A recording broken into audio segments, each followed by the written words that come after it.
আমাদেরটা তো খবর পেয়ে গেছে, আমাদের থানার লোকজনই জানিয়ে দিয়েছে, কারণ পুলিশ তো আমাদের সবসময় আমাদের সেফ রাখে।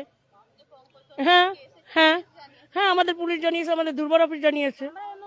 আমরা তো খবরে এসে দেখেছি না, সোশ্যাল মিডিয়া দেখেছি যে ওনাকে তুলে আনা হয়েছে, তার জন্য আমরা সবাই এসেছি তার প্রতিবাদ জানানোর জন্য। হ্যাঁ অবশ্যই আমরা একদম আমরা বিচার চাই, আমরা সঠিক বিচার, আমরা একদম সঠিক বিচার চাই। ওনাকে তো কম জেরা করা হয়নি, কিন্তু ওনাকে কি জেরা করে আজ এখনো পর্যন্ত কোনো সলিউশনে আসা গেছে? না, কোনো সলিউশনে আসা গেছে? আমি একটা জিনিস পার্সোনাল ভাবে বলবো দিদি, এই টাইপের যারা হিংস্র পুরুষ তাদেরকে সোজাসুজি ফায়ার করা হোক। আপনারা জুতোর মালা পরালে ওনার কি হবে? যৌমকর্মীদের বলেছে যে রেপ করে যদি ওনাদের একটা মেরে ফেলে তত কিছু হবে না। উনি বলেছেন, এটা সোশ্যাল মিডিয়া কিভাবে উঠলো?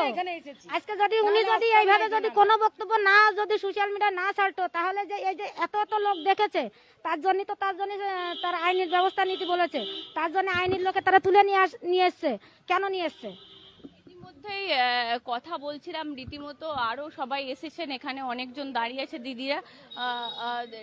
বটতলা থানার বাইরে তারা কিন্তু বিক্ষোভ দেখাচ্ছেন, যেহেতু পঙ্কজ দত্ত এসেছেন, তাকে দীর্ঘ 3 ঘন্টা ধরে জেরা চলছে। বলছি কেন এসেছে? আমরা এসেছি, ইউটিউবে উনি একটি বক্তব্য রেখেছিলেন, যে বক্তব্যে উনি কুকথা বলেছেন আমাদের সোনাগাছি মধ্য অঞ্চলের জন্য ইয়েতে, সেই কুকথার বিরুদ্ধেই আমরা এলাকাগতভাবে আমরা থানায় অ্যাপ্লিকেশন দিয়েছি। একটা আইজি, প্রাক্তন আইজি সম্মানীয় উনি, আপনারা কেন জুতোর মালা এনেছেন? প্রতিবাদ জানাতে এসছেন, অবশ্যই প্রতিবাদ জানাবেন, কিন্তু জুতোর মালাটা কি ঠিক? আপনার কি মনে হচ্ছে এই মুহূর্তে দাঁড়িয়ে মা বোনেরা আসে? মেয়েরা এনেছে, তারা কি চিন্তা করে এনেছে তারাই জানে, কিন্তু কিন্তু বক্তব্য হচ্ছে ওনারও তো কথাটা বলা ঠিক হয়নি। উনি একজন আইনের লোক। যদি ওনারা আইনজীবী বলছেন, যদি ওনারা ক্ষমা চাইতে বলতেন বা ক্ষমা চাওয়ার কথা বলতেন সেটা একটা আলাদা, কিন্তু এইভাবে এই থানার কাছে যেভাবে জড়ো হয়েছেন, ওনার সম্মানহানির একটা আশঙ্কা করছে। সব না, আমরা ওই অঞ্চলে বসবাস করি।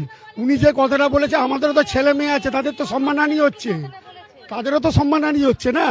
উনি আইনের লোক, উনি শিক্ষিত মানুষ, বিশেষ করে উনি একটা জ্ঞানী লোক বলেই তো বেশি আমাদের অশিক্ষিত হলে কথা বলতে জানে না। যেমন আপনি এদেরকে জিজ্ঞেস করছেন, এরা অশিক্ষিত হলে অনেক সময় কথা বলতে পারছে না, ভুলভাল বলে ফেলছে, কিন্তু ব্যাপারটা যে উনি তো শিক্ষিত লোক, উনি আইনজ্ঞ, একজন অত বড় আমলা ছিলেন, তা উনি যদি এই অন্যায়টা করে, যে আইনটা এতদিন করছে, এর সাথে কি জুতোর মালাটা সাজে? হ্যাঁ সাজে। উনি যদি আদার্স মহিলাদের সম্মানের কথা যদি না চিন্তা করে, সম্মান দিয়ে এই কথাটা বলেনি। আমি এই কথাটা কি বলেছেন যে আরজি করে ওটা না করে ওটা ওখানে গিয়ে করতে পারতো, এটা কি ঠিক? ওনাকে অ্যান্টিসেপ্টিক বেল দিল না কেন? হাইকোর্ট ওনাকে অ্যান্টিসেপ্টিক বেল দিল। যদি অমনি ওনাকে বলেনি, তাহলে হাইকোর্টে তো ভিডিওটা দেখেছে, তবে না ওনাকে বেল দিল না। উনি যদি ইউটিউবে বসে যদি উনি বলতে পারে যে মেয়েদের কোনো ইজ্জত নেই ওখানে, তাহলে আমাদের মনে হয় যে ওনাকে এই জুতোটার মালা নিয়ে এসে কোনো অসম্মানের কাজ করিনি আমরা। এবার আমাকে বলুন, আমরা কখনো ভাবতে পারি যে আরজিকর মেডিকেল কলেজের মতো একটা জায়গা, যেখানে শ্যামবাজার পাঁচমাথার মোড় থেকে স্টোনস থ্রোয়িং ডিস্টেন্স, যেখানে আপনি দিন রাত 24 ঘন্টা লোকে লোকারণ্য, সামনে একটা বড় পুলিশ ফাঁড়ি আছে, সেখানে এই ঘটনা ঘটতে পারে?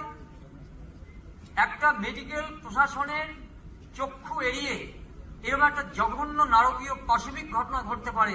Can anybody imagine this?